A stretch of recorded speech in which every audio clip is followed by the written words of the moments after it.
Hey folks, it's Miss Sinclair here with some more Unit 5 lectures for AP World History Modern. Today we are continuing on to learn about the Industrial Revolution, this time looking at the economic and political ideas that emerge from it. So let's get started. I'd like you to identify 3 changes to society and to culture brought about by the Industrial Revolution. All right, so we haven't talked about this specifically yet, but think more broadly. What are 3 changes to society and culture? Today, we are looking at the economic and political ideas implemented in the Industrial Revolution. So we are looking at topic 5.6 and 5.7 out of the AP course description. This means our objectives will be, you will be able to explain the causes and effects of economic strategies of different states and empires, and you'll be able to explain the development of economic systems, ideologies, and institutions, and how they contributed to change in the period from 1750 to 1900. Let's get started. So, before we jump into anything, it's important that you start to understand the economic ideas emerging at this time. So, Adam Smith is considered to be the father of modern capitalism. The father of economics, really. Here's a few things you should know about Adam Smith. Adam Smith was a Scottish professor who lived up in Glasgow. He never got married. He was sort of a loner. So he's looking at the world. He's looking at the relationship between Great Britain and its colonies, the relationship of mercantilism. And in 1776, he will publish his seminal work, The Wealth of Nations. In The Wealth of Nations, he proposes that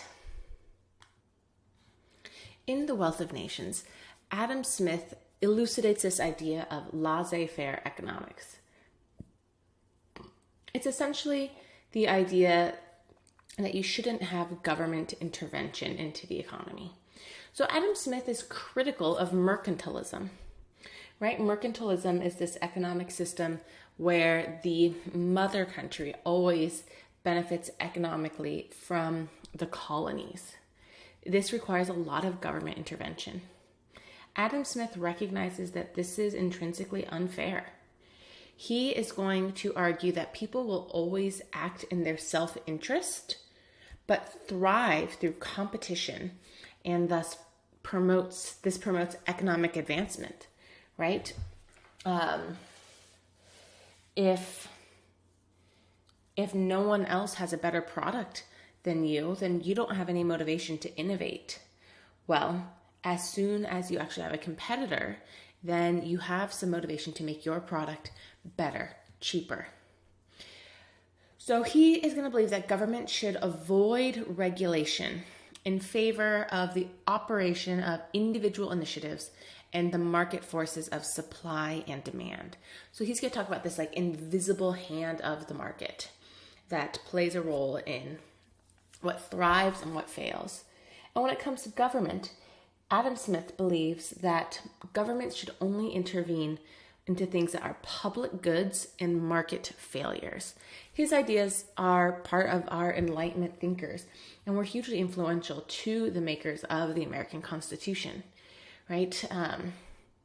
Infrastructure, right? That's a public good and a market failure, because why would you build a road out into the middle of nowhere that just connects a couple farms, right? It doesn't benefit the market to have these isolated places connected. So no one builds toll roads out there. Well, it benefits the community to have roads connecting all parts of your country. So that is something the government should do. So with laissez-faire economics, we're shifting gears away from mercantilism into this new economic system known as laissez-faire. and it's all about a lack and absence of government intervention. So government should really restrain from interfering in business with the exception of protecting property. This is something he thought was very important.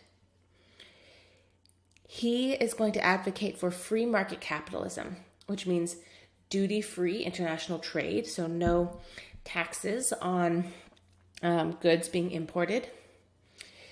And his ideas will be very influential. Many countries will remove some regulations, but industrialization is clearly going to change everything and cause widespread misery.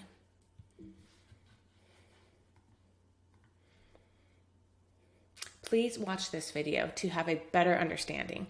I am not an economics teacher, and there's a lot more to Adam Smith's ideas than I can clearly outline at this time. All right, so you have changing economic systems.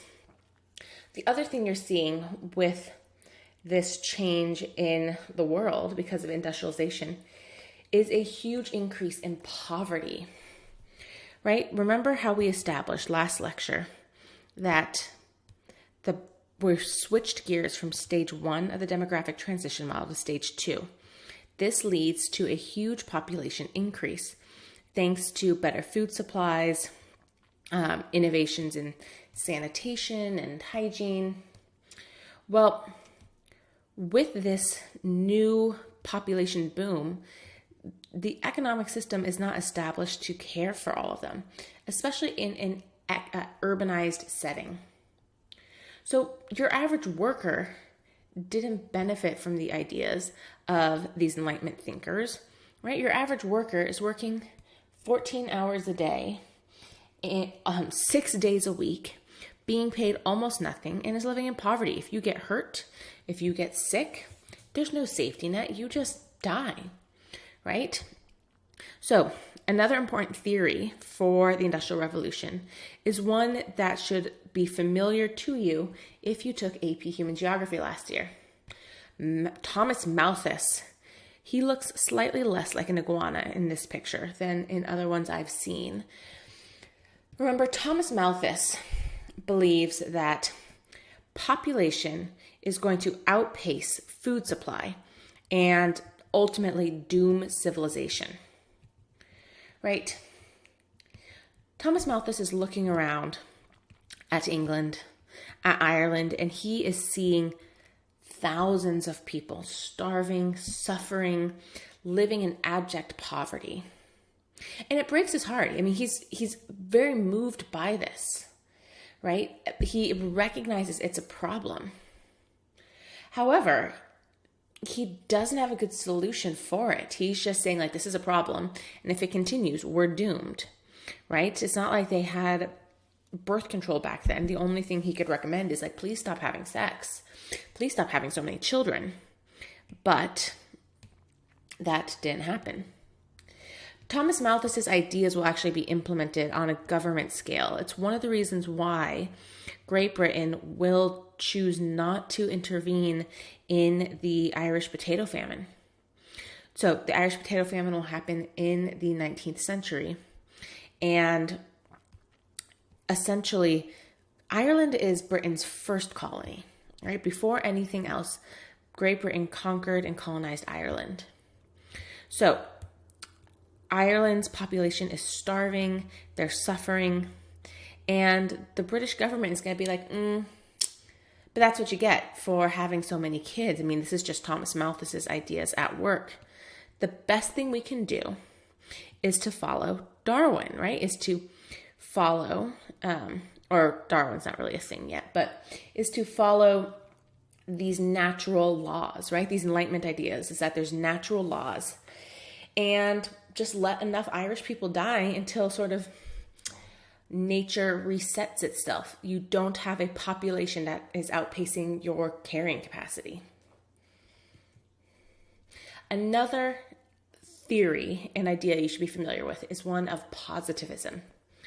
Positivism is the theory that believed economic and social problems can be solved by applying the scientific method. Right? observe a phenomena, come up with a hypothesis, run an experiment, see if it works. This is going to lead to continuous progress. This theory is going to be very popular in France and Latin America, right? Look, life right now is really hard. It's really miserable. Industrialization is making our skies black with pollution. It's literally poisoning our water. You are getting sick. You are working long hours. You're making almost nothing. But life is getting better, right? This is a sense of like there's progress to be made. These new technologies are incredible, right? This is just part of an experimentation. So all these hardships can be lessened through technological advancements and wise policies over time. So the question is, does everyone just sit back and take it? Well, no. No, workers aren't just going to put up with it. Workers don't benefit from these ideas, right? Great, cool, thanks guys. How does your idea of laissez-faire feed my children? How does this idea of positivism, right, put a roof over my head? So instead, what workers will do is they will speak out in the one way that they can, in a one way that they can be heard, right? They'll riot. They might go on strike when food prices go up. They will riot when economic downturns put them out of work. Sometimes when they do this, they would break the machines, right? So you might hear about the Luddites, Luddites. The Luddites essentially only existed really in England as in movement, but they were fearful of change, right? They recognized that these machines are going to put them out of work, and so they were anti-technology and sought to destroy the machines. Over time, labor began to get organized. They, instead of just having riots, instead of just burning things and destroying buildings, which is satisfying in the moment, but doesn't actually get you long-lasting change, right? Instead, they began to get organized. They began to demand universal male suffrage, so all men should be able to vote. They began to demand shorter work days, right? Like the idea of 8-hour days instead of like a 16-hour day. It seems so normal to us, and an 8-hour day is still pretty long, but it was a brand new idea. Prior to this, employers were just able to fully exploit workers to like 16-hour days. So in 1834, Robert Owen founds the first real union to lobby for an 8-hour day. It doesn't last long. You then have the emergence of Charterism, which is another union. It also is advocating for universal male suffrage, the secret ballot, so you don't know who you're voting for, right? Because then you can intimidate voters. Salaries for members of parliament, because you didn't get paid to be in parliament, right? So if you're a part of the House of Lords, cool, no big deal, you're rich, you own land. But if you are part of the House of Commons, you have to work for a living. When are you supposed to find time to govern? And annual elections. Charterism also didn't last long and wasn't effective in its ideas. However, these two unions really start a pattern of labor organizing, a pattern of a model of how these working men have power together to advocate for what they want. So we do see reform eventually. In 1833, you have the Factory Act, which says that no kids can work in textile mills if they are under the age of 9. Nine. Nine. That's fourth graders. So essentially what they're saying, okay, kindergartners, first graders, second graders, and third graders aren't allowed to work in a factory. Cool, thanks, but what about all the other children? If you're between the ages of 9 and 13, basically fourth grade through seventh grade, you can only work an 8-hour day. They can't cause a 10-year-old to work more than 8 hours. If you are between the ages of 14 and 18, you are only allowed to work a 12-hour day. And then adults can be, worked as long as they can. It's pretty terrible, but it's a step in the right direction, right? You also see the Mines Act of 1842, and this is all happening in the UK, where it says no employment of women or boys under the age of 10 underground, right? They would send, the picture from the first moment of the lecture was of boys working in mines. These young boys were small enough that they could get into small spaces in the mines, even though it was hugely dangerous and bad for their health. And then in 1846, they repealed the Corn Laws. If you remember, the Corn Laws were laws that were designed to specifically benefit the wealthy by increasing the tariffs on imported grain. It essentially priced out all grain for the poor. They said, we're doing it because, we're implementing free trade ideas, right? Laissez-faire. But the benefit is it lowers the cost of food. The British learned that reform through accommodation was actually better than repression. At this same time, look at those years. At that same time in continental Europe, you're seeing the revolutions of 1848, where these continental governments are seeking to really violently repress the poor. Well, the British decide, let's just give them a little bit of what they want. And that keeps Britain stable, hugely stable in comparison to the rest of Europe. We also see changes in how the government functions. So we see the implementation of civil service exams in the UK. This is, of course, nothing new to us. China's been doing the civil service exam since the dawn of time. But as we start to see civil service exams implemented in the UK, in the United States, in other countries, it leads to a decrease in nepotism. It is less about who you know and more about what you can do.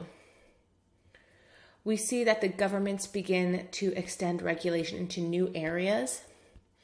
So, for example, in 1867, British Prime Minister Benjamin Disraeli grants the right to vote to working men. You start to see increased wages, shorter working hours, the idea of welfare. What happens if someone gets injured on the job, or they get sick, or they're just too old to work? Who takes care of them? So this really introduces the whole social question.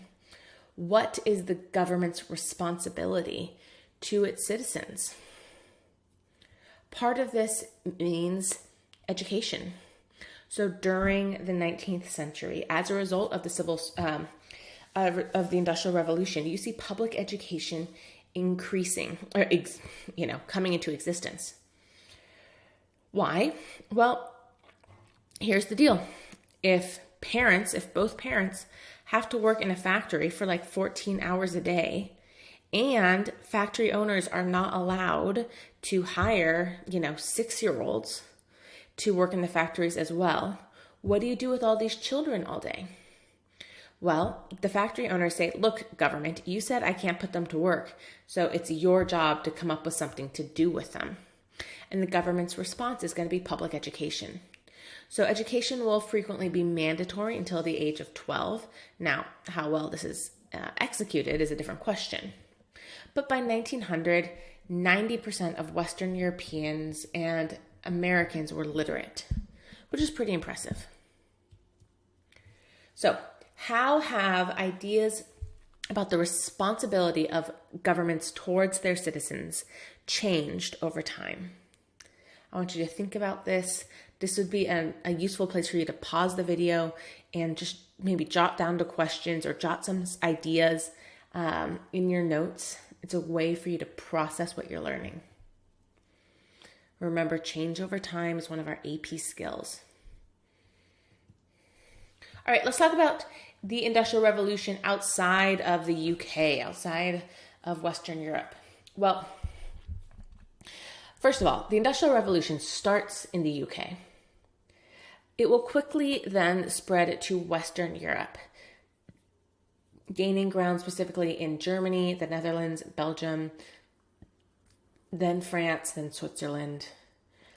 You see that Eastern Europe and Southern Europe start to industrialize late in the end of the 1800s, early 1900s. And you see that like the Iberian Peninsula and then the Ottoman Empire are going to industrialize really in the 20th century, if at all. So what about outside of Europe? You see that Egypt gets a head start on industrialization. In the early 1800s, Muhammad Ali is going to really jumpstart this process. So Muhammad Ali, not the boxer, is going to want to make Egypt less dependent on the Ottoman Empire. So one of the ways he's going to do this is to recognize, hey, this industrialization thing looks pretty great. So he's going to hire advisors and technicians. He's going to build cotton mills, metal foundries, shipyards, weapons factories. To pay for this growth, he will have his citizens, his peasants, grow wheat. Then the government will buy that wheat from the peasants at a low price and export it to these industrializing European countries for a profit. However, to protect its nascent, its young industrial economy, Egypt will not participate in free trade, right? They are going to set laws in place, high tariffs on foreign goods to allow for their young economy, their young industries to get going and become competitive. Britain, however, is going to force, through political, economic, and military pressure, force Egypt to participate in a free trade agreement. And the fact of the matter is these young Egyptian industries simply could not compete with the large established factories already in Britain. So Egypt is forced to become economically dependent on Britain, buying their raw materials. Again, think so much of these lessons connect back to human geography last year. Think about Wallerstein's world systems theory, where you see less developed countries send raw materials to more developed countries who then sell them back. Well, it's not because these less developed countries choose this. A lot of times they are forced into that role by the more developed, by the more powerful countries, and are unable to break free of that cycle. In India, you see that until the late 18th century, so until the late 1700s, India was the largest producer and exporter of cotton textiles. But once the British East India Company really takes over, and we'll talk about that a lot next unit, the Industrial Revolution begins in India as well. So cheap British goods will flood the Indian market and put handicraft workers, put the cottage industries in India out of work, right? Instead of having the cotton grown down the road and then you give it to me and I weave it into cloth here at home, you have these cheap cotton textiles coming in from Great Britain. It's going to undercut the Indian economy drastically. and many will be put out of work and become landless peasants. So instead, India begins to export raw materials and import finished goods. During this time, you will see the British introduce railroads, coal mining, and telegraphs to India, but they are doing it in a way to really only benefit their own economic exploitation of the subcontinent. You do have some Indian entrepreneurs beginning to build their own textile mills in India, but it's hard to compete with Great Britain at this time. Finally, in China, under the Qing dynasty, is really stagnating, right? It has the resources to become a major industrial economy. Look at it today, right? They have labor, they have capital, they have the natural resources. They could industrialize, they could advance technologically. However, the hyper-conservative elite block all change. Remember how I said China's attitude was really, we're the best, and nothing that comes from other countries is really worth our time. So China just gets weaker. Its only economic product that it exports now is really just agriculture. So when the British show up with steam power and guns and begin to attack Chinese coastal cities and rivers, China's really unable to fight back. Again, we will talk about this in much more depth next unit. So, before we do our practice questions, main ideas.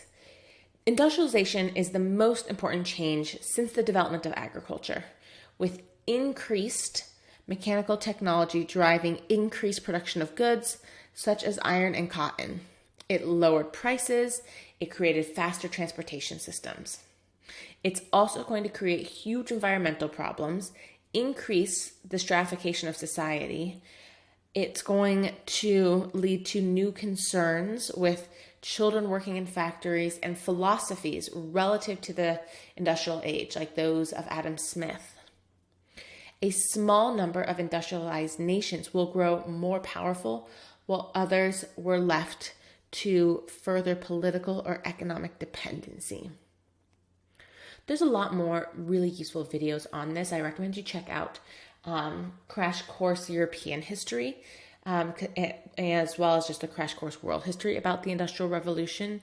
It is super important that you understand what starts the Industrial Revolution, its impact on all of our AP themes, and its long-term consequences. We're not done yet. We're going to talk more about the Industrial Revolution on society in particular next, but I encourage you to check out those videos. Okay, let's do some practice questions. Here's our source. Pause the video to read it. The excerpt above emphasizes which of the following solutions to the exploitation of industrial laborers?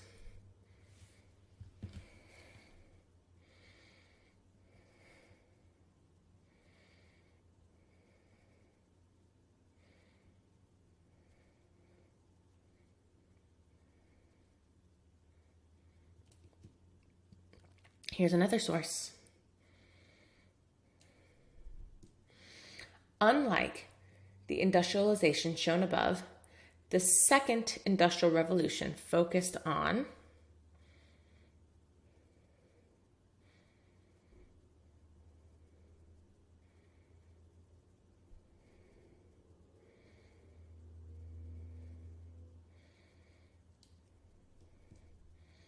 what was the primary difference between the industrialization shown above and that in Japan and Russia?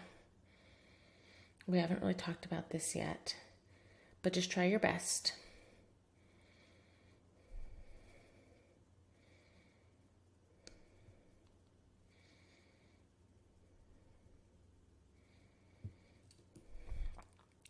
Based on the map and your knowledge of history, which of the following statements is true about the period 1750 to 1850?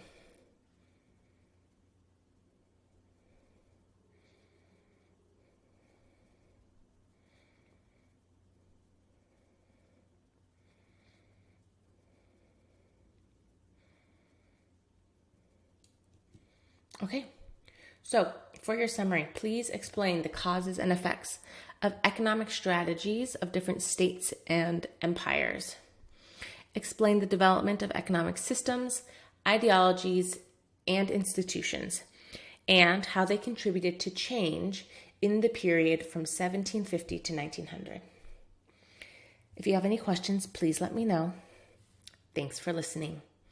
Be sure to check out some of those other videos I mentioned. Have a great day.